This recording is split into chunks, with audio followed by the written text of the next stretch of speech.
I meet so many players who spend thousands of dollars on their night vision setups, or maybe they're renting it for a large-scale game, and then they don't know how to effectively use it. The other thing that I see is a common misconception that night vision and white light is like water and oil, that they shouldn't mix whatsoever. However, I don't think that's true. If you go to a large-scale game, you're going to notice that not everybody has night vision.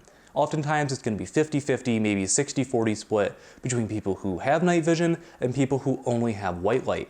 However, I don't see that as a disadvantage. I think that the people without night vision can actually be very helpful to those with night vision, and by having everybody work together rather than splitting up or trying to tell people not to use their white light, I think that it can be very advantageous on the airsoft field. So in today's video, I want to talk about that and my tips to implement a force that has some night vision and some people that don't have night vision. What's up, BB Warriors? My name is Lane, and I'm just gonna go out and say it. I think that white light can provide people with night vision a huge advantage. Now, that being said, white light isn't a complete replacement for night vision. If you can get your hands on it, if you can rent it, or you can afford to purchase, I think that's a huge advantage, especially for land navs. If you're not in like a mountain facility, and there's gonna be a lot of tripping hazards, changes in terrain, having night vision makes it so much easier to move around at night. But when you have a force that's made up of people that do have night vision and don't have night vision, well, how do you work together to be the most effective? And today we're going to talk about a couple of scientific principles. Primarily, we're going to be talking about photonic barriers. Now, the idea of the photonic barrier comes primarily from Press Check Consulting and B.E. Myers, who know a lot more about night vision than I do. And for the purposes of fitting this in a 10-minute video or so, we're going to oversimplify things significantly. So the idea of the photonic barrier is, first off, you need to understand how night vision works. Night vision doesn't create light. It amplifies the existing light that is out there. That's why when you're looking through your night vision tube, it focuses on the brightest thing that it's going to see. So the example that B.E. Myers gives in a great article that I'll link down in the description below is, say you're moving up on a house with a glass sliding door, but there is a light post in front of it. Well, your nods are going to want to focus on that light post that's, maybe 10 feet from the house or so.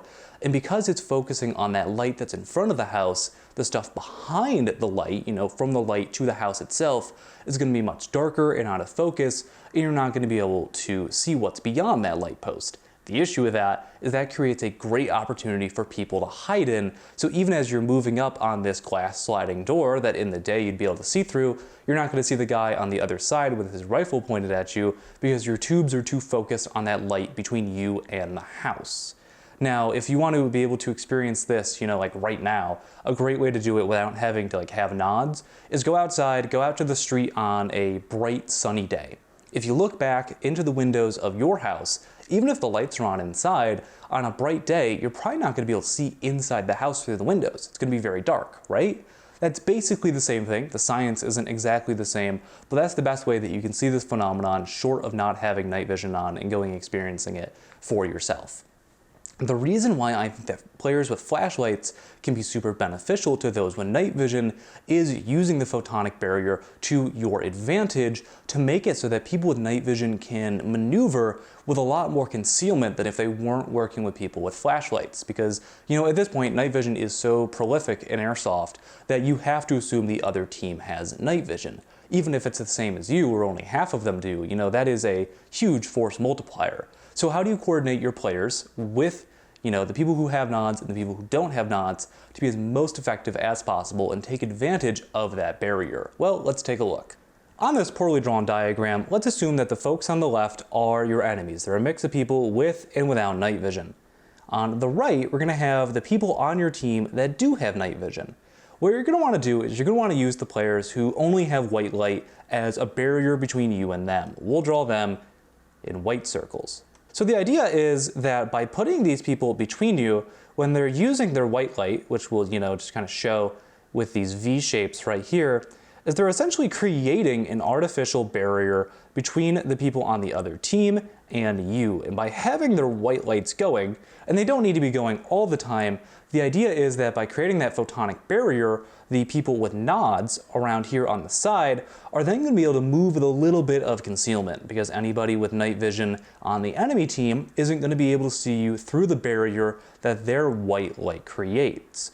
that's going to allow you to either shoot through them, maneuver around, whatever it may be. But by having people with night vision, you know, maybe even 20, 30 feet ahead of those, or behind those who don't have night vision rather, it's going to allow them to move a lot more effectively.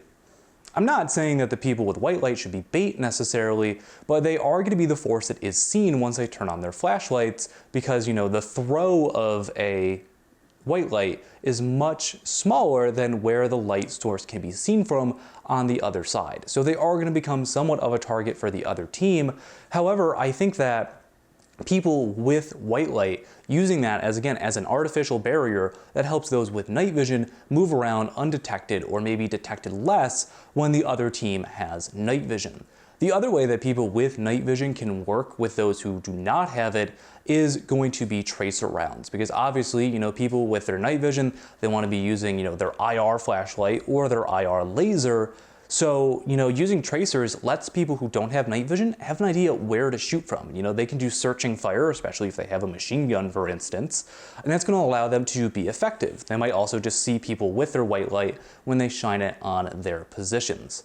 Now, people may be asking, well, how do you break that photonic barrier? And the idea is you need to throw more light at it than the light that is creating the barrier. So the way that people do this in law enforcement is they just have super high-powered lasers. However, in Airsoft, you know, good event organizers like Milson West or my company, Gun Gamers Productions, makes it so that players have to use eye-safe lasers. So there is a limit to it, and the reason why event organizers do this, at least why we do it, is that, you know, having a full-power laser would be cool to just, you know, smash through the barrier of someone's flashlight, but, you know, it's a game of toy gun that is not worth potentially, like, blinding somebody or doing, like, real damage to their eyes for a game of toy guns. So the idea is, if your light on the gun, either your IR floodlight or your, you know, laser aiming device, if that's going to be brighter and maybe a little bit more concentrated than the flashlights that are facing towards you, it's going to break through. Going back to that example of the guy behind the glass sliding door, if you shine your light through that, or shine your laser through it rather, it's going to, you know, light up his chest, and you're going to see him, and you're going to be able to take him out before he takes you out, for example. So I think that this is just a very basic way that people with night vision and people with white light can work together to be effective on the airsoft field. I think that not having night vision is a disadvantage. However, you know, you don't exactly always get to pick your teammates, and if you're gonna have, you know, a platoon or, you know, maybe a company's worth of guys, and some have night vision and some don't, it's more effective to have them work together in a way that maximizes their strengths and minimizes some of their weaknesses, versus, you know, just having them split up and then neither are super effective. The other thing that I will say is, by having the night vision crew be behind the white light, they can kind of create sort of like a horseshoe, and that'll help cover flanks a little bit better, because they'll be able to see those guys, you know, trying to go off on like solo stealth missions and take out your flank.